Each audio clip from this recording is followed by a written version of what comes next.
The superpower that every citizen has is the ability to control where they spend their time, money, and attention. By focusing these on supporting local businesses, you are having a profound impact on your friends, your family, and your local community. So if you want to change the world, you can start with buying local. Welcome back to Buying Local, everyone. This is your host, Mike Nelson, joined today by special guest, Robert Starbuck. Robert is coming from Migrate. I'm going to let you describe it, but it's the business hub in Saratoga for all of you that are familiar with 63 Putnam Street. And also, there's also two businesses really in there. There's the business hub, and then there's Migrate, which I'll kind of hand over to you to describe kind of what you guys do, because it's really a unique service and business that you have in there. So maybe let's start off with, give us just a little bit about who you are and your background. Okay. Appreciate that, Mike. I look forward to communicating with everybody. So sort of been behind the scenes for a while. I've been overseas for 40 years. I've been in business development, economic development, ranging from financial in Tokyo to business development and economic development in Middle East, in Jordan. Okay. Obviously, COVID hit hard for a number of reasons. Personally, I decided to move back to the States. And so I moved back in September. And like a lot of businesses, re-energize the existing platform. The nice thing has been able to focus on the Migrate Business Hub model here. But I've basically been an American that's been overseas on business for 40 years. Forte has been how to help companies go into a new market or a new industry or a new location. And so it's always been that, whether it's the largest security firm in the world or the largest reinsurer in the world or startups and economic development programs. It's always been from that point of view. As I said, I'm back to try to be Americanized now, I guess, is the issue. We started, we have had a presence of Migrate and the Business Hub here in Saratoga and in the States for about 10 years. Okay. But a lot of that was focused on how do I develop the Middle East, and that we wanted to have a presence in the U.S. to test it. Okay. So a lot of reason why a lot of people haven't seen us or heard of us is that it's really been a test market. It hasn't been a strong marketing perspective or penetration. It's going to be validating the business model. Okay. And as you alluded to, there's two business lines, two product lines. The Business Hub, which is shared office space, that's been based in 63 Putnam. And we'll talk about that. And the other is outsourcing. Migrate is an outsourcing company that provides business services. It provides project management. It provides accounting services. But it's basically the two provide the platform, the place and the platform for companies, whether they're very large or whether they're very small. It's there, but we stay focused on the professional aspect. Okay. So, before we dig and really kind of unpack, the hub and Migrate and specifically what you do and how you do it, give me your views on like the business community or the health of it or what's going, give us obviously with a business like yours, you kind of have your thumb on the pulse of lots of different kinds of businesses in many different industries. What does the landscape look to you? Yeah, well, that's very interesting. We sort of talked about it. I think everybody's coming out of the winter of discontent, which is the COVID. Yeah. And a number of issues have surfaced. Inflation, resource management, trying to find new business, how to position themselves. And so the business environment is that. Sometimes it's a very frustrating environment and people are, trying to find resources, reliable resources, train them. Or they just want to get out of their house. A lot of people went remote. And so we're at that. The business environment is now at that change. Lessons learned, absolutely. Yeah. Survival was there. To now, how do I get into that world? Obviously, everybody's a lot more smarter. That they've experienced it. They were forced into remote. They were forced into self-survival in the business world. And a lot of people went away and a lot of people survived. So the business environment is a lot of that perspective. It's the learning, it's the changing, and that's where I see it. I think it's hopeful, but it is not easy. Yeah. But it requires that newness approach, and that's what we've been focusing on. And when you say that newness approach, like what do you mean? Kind of give me a little more on that. Well, take it from office space, how the regular routine. Before COVID, it was mostly live in a corporation. Mm-hmm. I have a big corporate office. We're here. People are all around me. I can get my resources. Or you're the entrepreneur. I'm sort of the isolated intellectual property. What is happening now is people are starting to understand that, you know what, some remoteness can happen. Yeah. Okay, that's actually good. There's a detachment between the physical and where they work on their day-to-day. And a lot of it's been the internet. A lot of it's been the companies coming out. But it's also that mindset. And it was part out of survival. And what we're seeing a lot now is people are like, okay, I did the remote. I want to get back into it. But I know the economics are different. Yeah. I know even the routine's different. I like some of this split. Yeah. And going on. So that's where the newness is. And it's interesting you say that too, because we run kind of a hybrid model with our in-person and remote work for our employees. And one of the interesting things that happened was not in 2021. In 2021, everybody wanted to work virtually, right? And I can't tell you how many people would apply for jobs where I was very specific. It's in person. And then we'd go through 2 interviews and we'd start talking about specifics and like, oh, well, I need to work remote. I'm like, well, no, this whole process has been in person. So people were really resisting the in person in 2021. Yep. And then get into 2022 and we started a new hiring cycle and people were like, no, I want to come into the office. Yeah, exactly. They wanted to be around people. They wanted to be in person. I think we are all just getting a little stir crazy being at home, right? Yep. It's interesting about that. Yeah, and I think that phenomenon is not going to end. Right. It's not, pendulum swing, but it's now coming back where there needs to be some kind of interaction, some kind of community, some kind of face-to-face. And it's going to be a blend because even for me personally, I'm in the office here in Saratoga 3 days a week. Yeah. I like my working at home and that routine, and I can get a lot done. So I think there is that issue. What we're trying to find is the ideal spot. Yeah. Where there is the understanding of you need that corporate environment. You need that place. You need that place to be able to interact, whether it's yourself or your employees or whether you're clients or even, colleagues. Yeah. You want that type of thing and people to come to you. There needs to be some of that personal relationship, that community feel, the office experience, and even how to do business development. It's what we call the corporate mall experience. So all of those are changing, and it's changing for everybody from not just startups, but also what we call SME likes. Large companies that when they come into an area, they act like an SME, a small, mid-sized company. They need that platform, but they're attached to it. They all are looking for the place.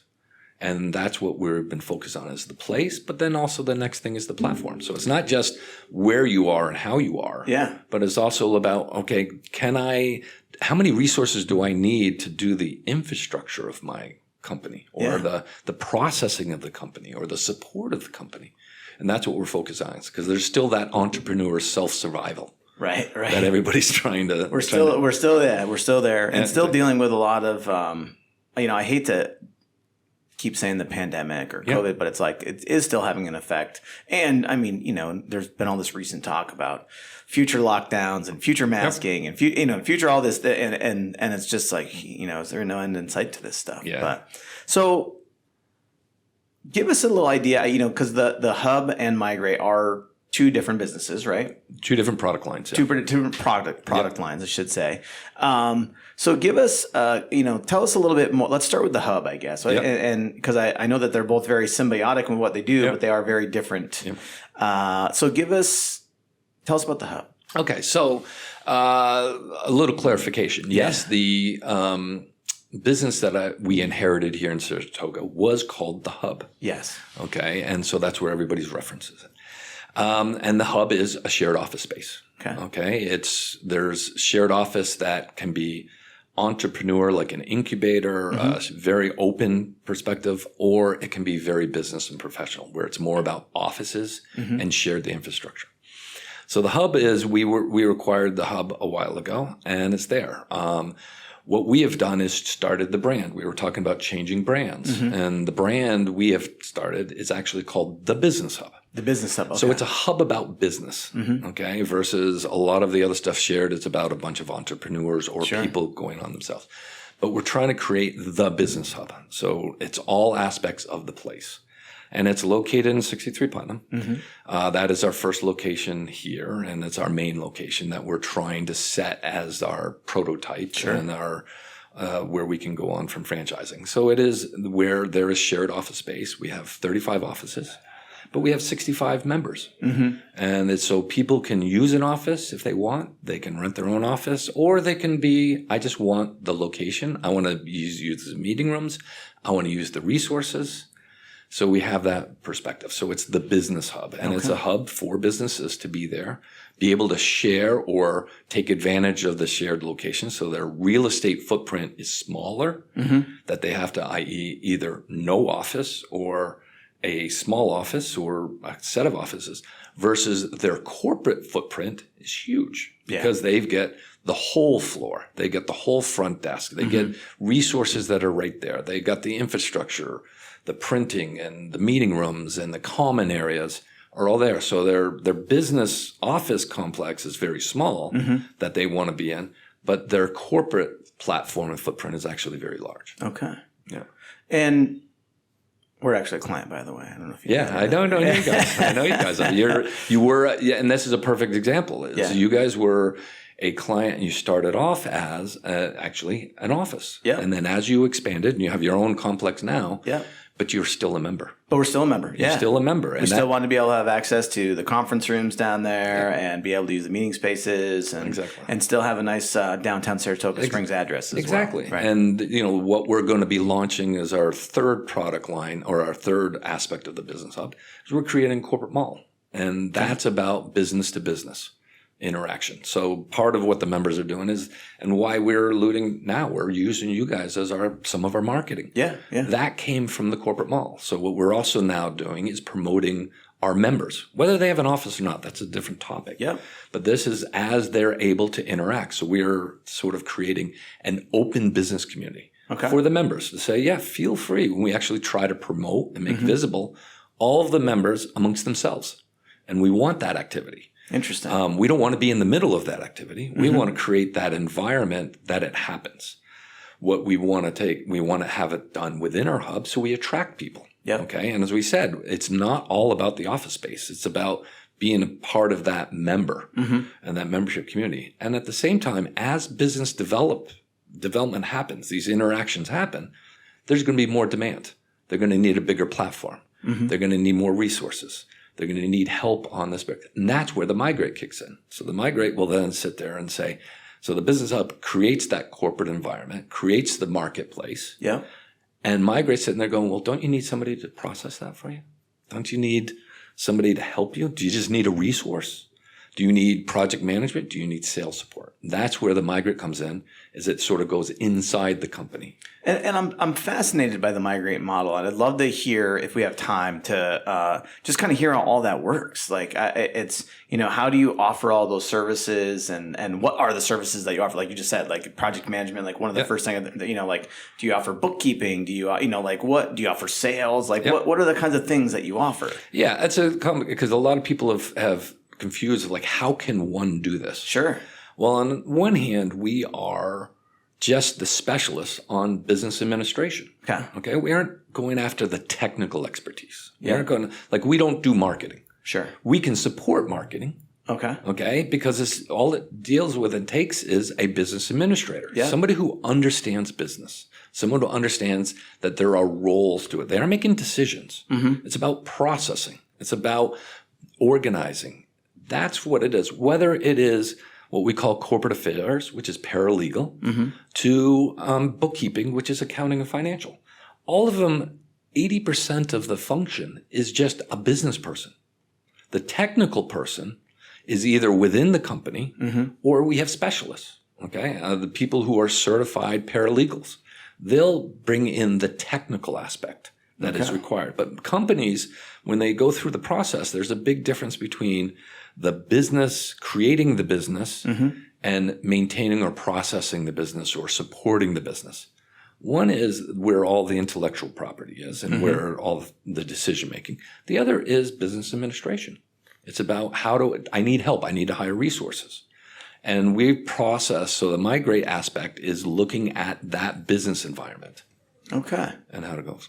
And then making those connections and making those connections and helping facilitate all of it. And do you have a specific human resource that stays engaged and acts as the connector between? Yeah. Membership activity, business relationship versus bookkeeping. Okay. So, bookkeeping is a technical, but that can be done anywhere. Sure. So yes, and that's why the business hub and migrate is hopefully the ideal model is we've connected the two, because a lot of times it's about trust. And it's like, where is my bookkeeper? Where is the paralegal? I want those people right there. Yep. And so what I've done is combine the two so that they're, as much as they're doing their own processes, but they're together. So you know where your bookkeeping relationship is. You know where your paralegal is.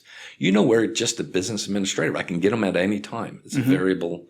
It's a sort of a variable cost instead of thinking about how do you hire somebody for a whole year. Right. And so by putting those two environments together, those two business lines together, it gives the flexibility, but it also gives the trust, because you're able to come in and say, wait a minute, I need this person right now, or I need it flexible.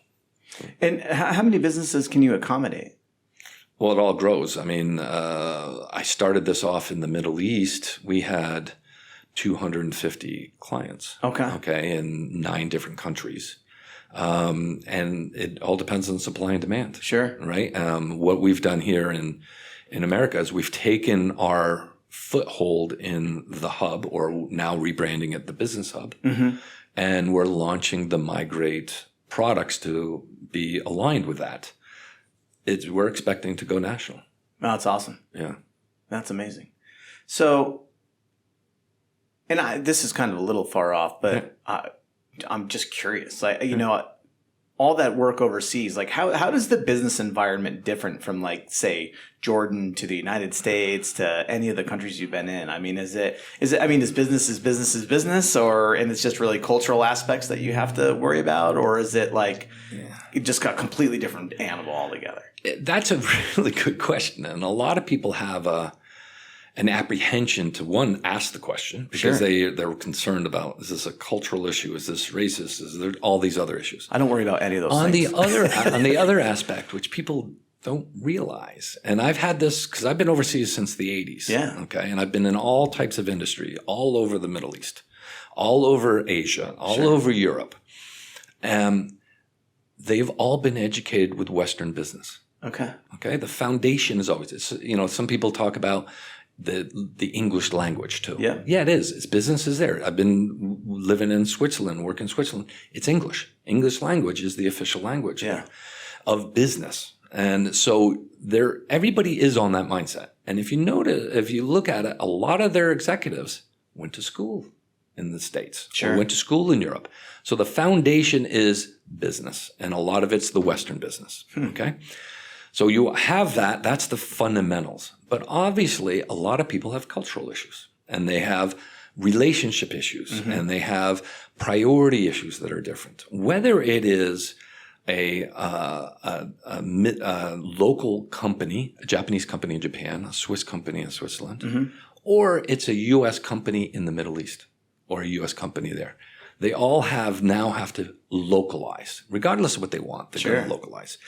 We focus on where that localization is. Okay. So one of our clients, we had a very good client, was Microsoft. They're based in Washington. We were their local vendor in a very difficult part. So what we do is look at the local aspects of it.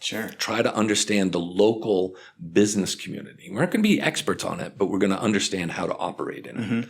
And then we act as that on behalf of the clients. So on one hand, we understand the new business environment, the new operating platforms, but we also focus on local. And that's also, as I alluded to, in the Middle East, they wanted to know if the model works. We went local here in Saratoga. It's a beautiful environment here.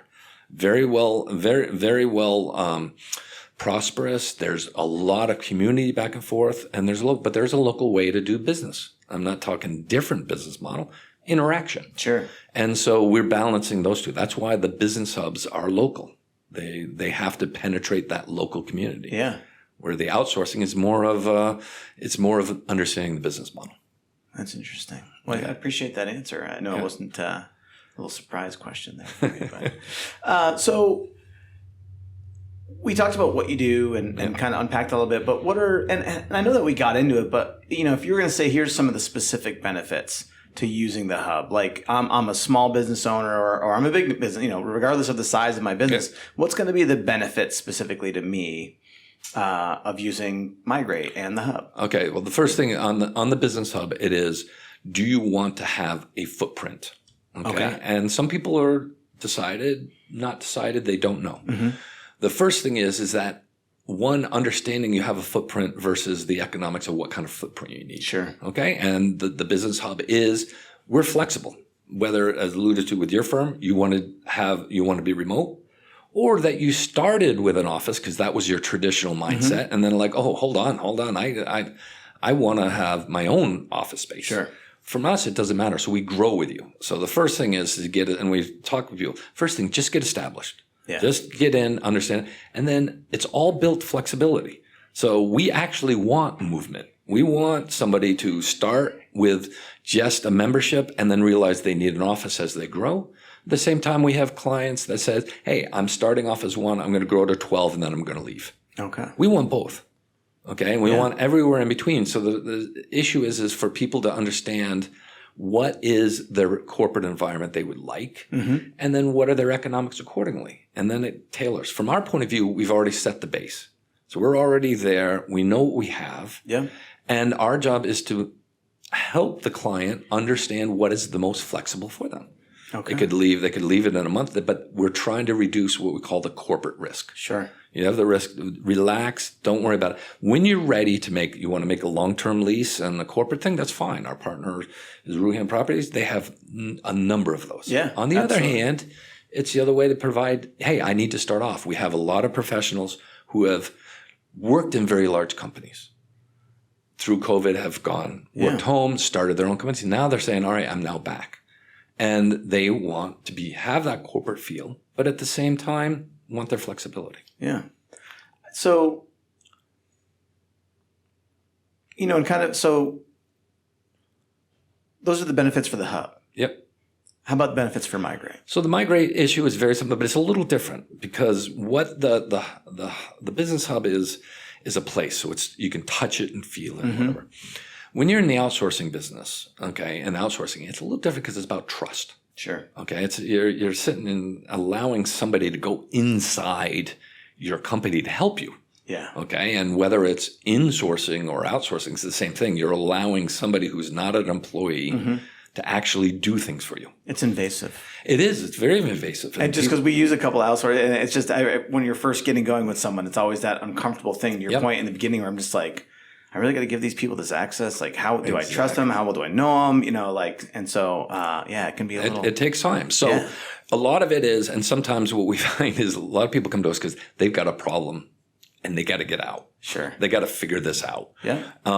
Luckily, unfortunately, we have enough business knowledge that we can go into the mindset of what the client is trying to do mm-hmm. and figure out what the source is. And we'll be the first ones to say, wait a minute, that's not necessarily what you want or you need. You actually need this. And so the balance between outsourcing versus processing and control is the biggest debate, okay, internally.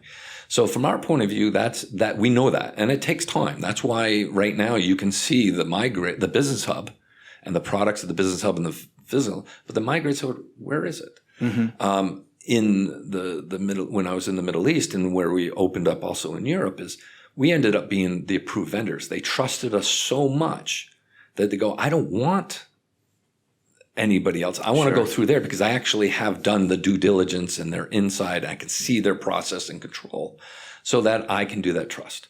The one thing we differ versus a lot of what we call individual support mm-hmm. is that I put the corporate risk around it. The liability is the company called Migrate, all the capital and everything. So it's not just the individual doing the performance, but it's a company.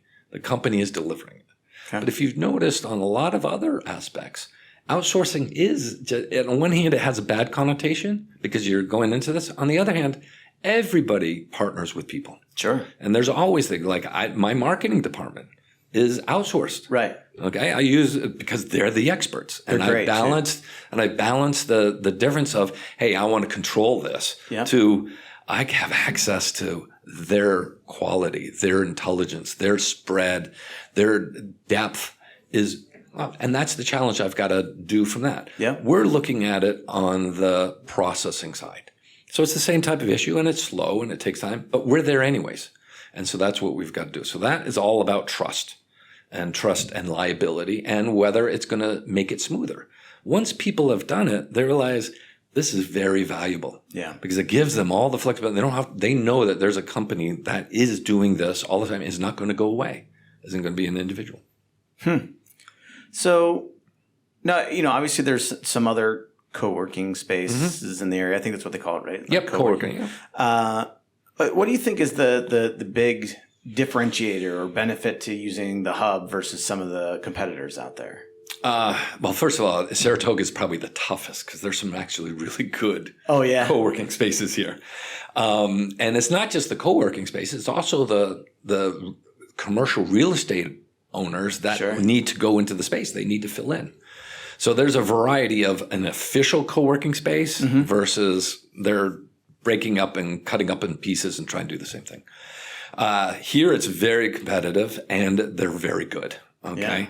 But there is usually the niche. Okay. From our point of view, and I don't want to talk about other people. I prefer everybody to look at them and stuff. And all I can do is give the respect to them because they're actually really good. Yeah.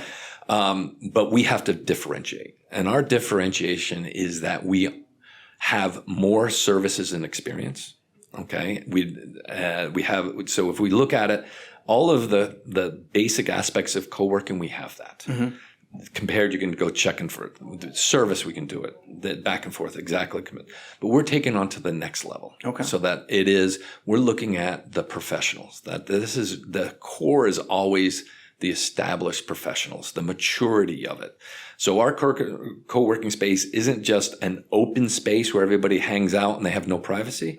We're more into be remote and or have an office. Sure. Okay. So it's a lot more of the professional environment rather than the economics of sharing things. Okay. So we have the model of sharing the amenities and the infrastructure, but not the community aspect of it. Yeah, because when you go in there, it's, how I would describe it is you have a couple of common areas. Yep. Right. Like you have a couple conference. You have two conference rooms. We have two conference rooms. You've got your kitchen area. You got kind of like the entryway, which is pretty cool. And then, but outside of that, it's a bunch of private offices where they have a door. They go in there. It's not like you're in just one huge open space and everybody's talking over everybody else. Exactly. And that's what we try to do. And even when what we call our virtual members, when they come in, we allow them to use offices and space because we know there's private there. Okay. So we're trying to balance not just this is open, we'll share everything.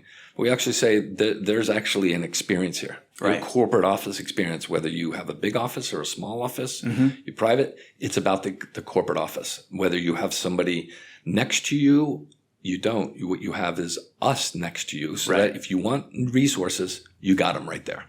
And that's where we go. So that's the difference. And it is unique. And that's why also I like being in Saratoga is that it's very competitive and it's good competitive. And it's a very good industry, and we think there's still a lot here for us and our the competitive colleagues. Yeah, and so I want to talk a little bit about the types of members that you have, but I also want to say just because we are a member and just kind of give that firsthand testimonial. I mean, again for us.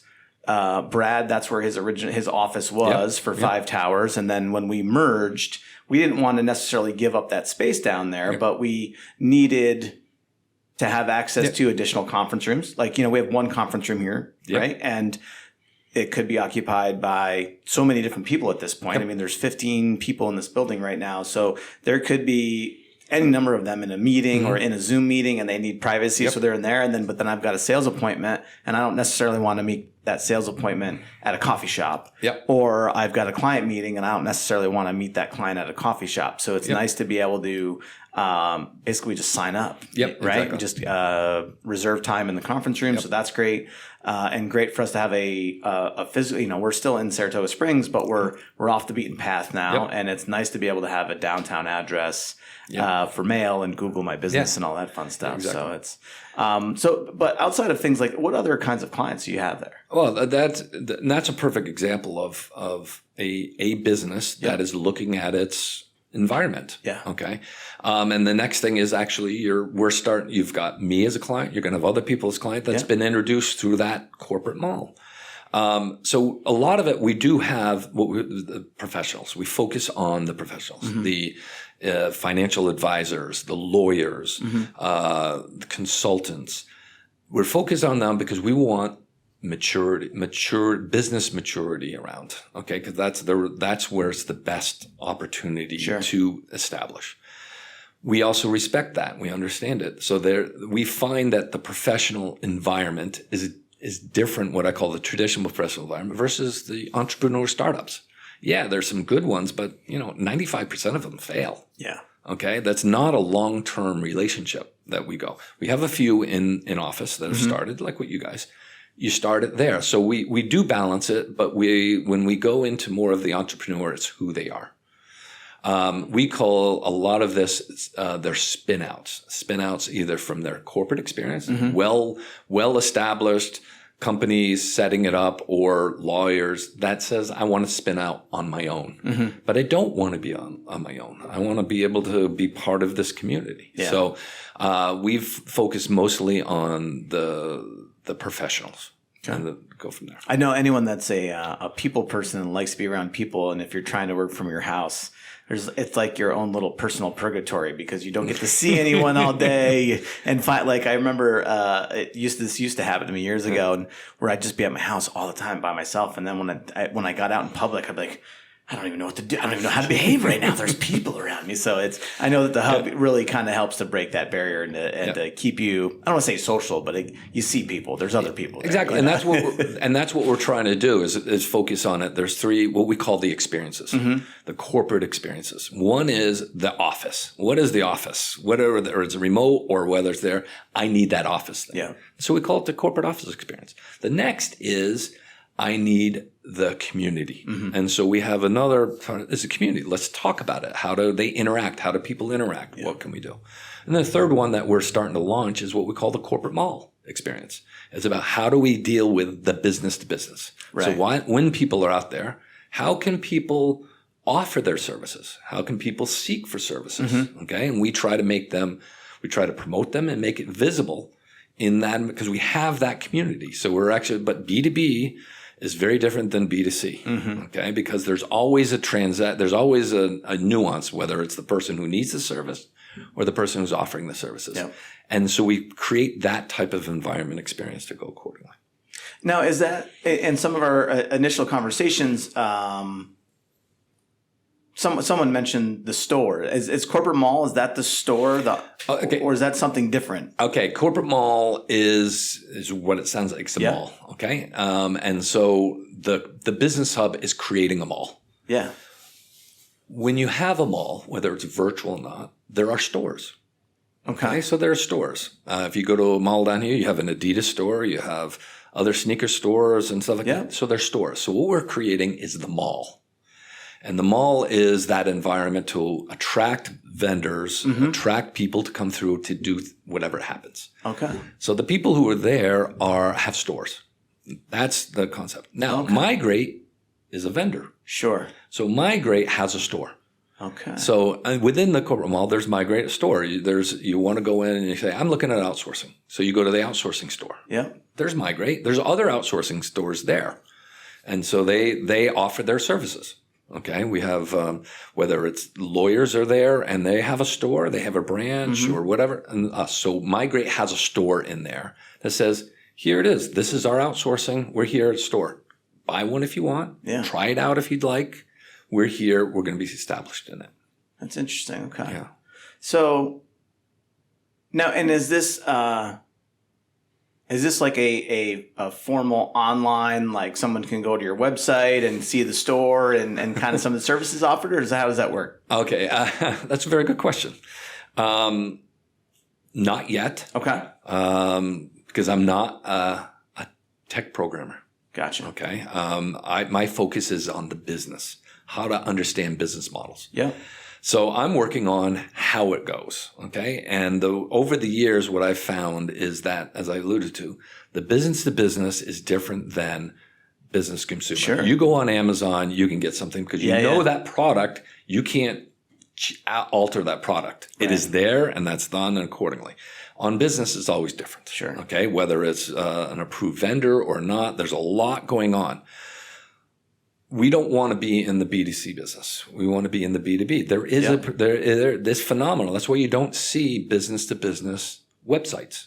It's a very hard complex. I've been working on a number of, we've done it in the Middle East because they had those problems. Yeah. We realized that you need to address payment and delivery. You need to address visibility. You need to address who the vendor is or even who the client is. You have to understand that. So there's a lot more around that perspective. And so what we're trying to do is build that perspective.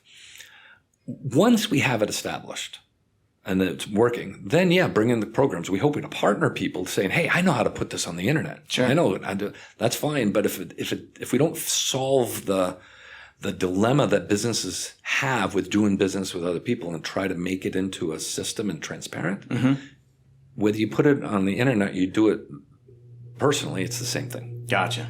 Yep. Okay. All right. Now, another note I had was about franchising. Yes. Tell us a little bit about that. We are definitely using, from a corporate point of view, Migrate America, we're using the franchise model. And the franchising model means that there is a local company. Okay. That investors can have. Okay. And because of the business hub and the business activity, it is local. We're making the ownership local. Okay. Because that will help penetrate the perspective. Yeah. So what the evolution we're going to do in America is we start out here in Saratoga. That's our prototype. That's where we're established and everything. But we've also started bifurcating where Saratoga is a franchise, just like a hotel franchise. Yeah. You have that, it's established, and there can be investors who buy that franchise. As we expand out throughout the country, we want local partners. Sure. We want local investors because we want to be inside the business community. And the best way, what I've learned over my 40 years is you have to have a local partner. Okay. You got to break the anxiety of it's a different culture. Yeah. They do believe in the business. You just got to protect yourself. But, whether I've done business in Japan or Middle East or China and Hong Kong or Switzerland or UK or even here in the States, you do need that local partner, but everybody's boots on the ground, right? Exactly. And everybody's doing it. So the franchise model allows us to, one, organize ourselves accordingly so that we can expand, two, allow the local investors to not just become members, but invest and be partners on that perspective, and have everybody have a share. Because the thing about franchising is, what are the economic rights? And that's what we're trying to do. And it's hard on the business hub. It's fairly easy. It's a location. You can see it from that point of view. But from a Migrate, it's outsourcing. How do you articulate that? Sure. And so what we're doing is building that model so that the owner and partner can go, I want that franchise or a group of franchises. And that's what we're starting to do now.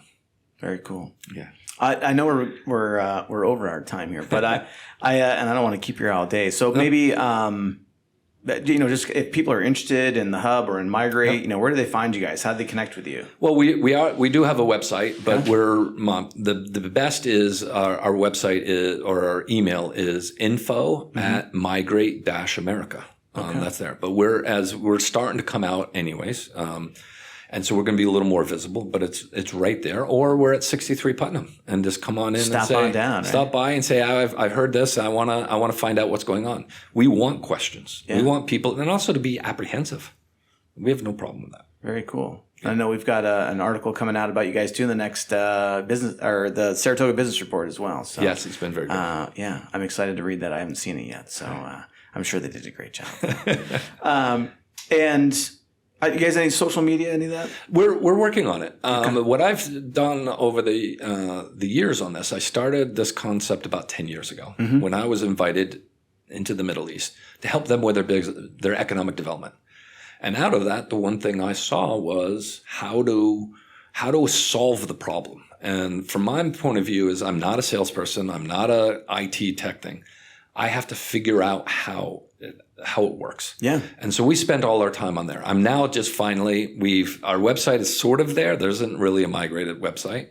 And marketing, we haven't done that yet. We have pieces and we've tested it, but we haven't. But that's why I've outsourced it to your partnership is that they're leading that charge. And that way I can focus on my business product. You guys can focus on yours. Yeah, those and should we give them a shout out, right? I think so. Absolutely. Okay, yeah. I mean, they're good friends of ours. So if you guys are wondering who he's talking about the Chris Ryan and the crew over at Six Marketing. Those guys are great people. They do a great job. And we work together all the time. Yeah, and that they're allowing me to settle and solve the problem of, hey, marketing, social media, don't be afraid of it. We'll have a very good system on it. And that's why we're now at this stage. That's awesome. Yeah, they're amazing at what they do. Absolutely. So.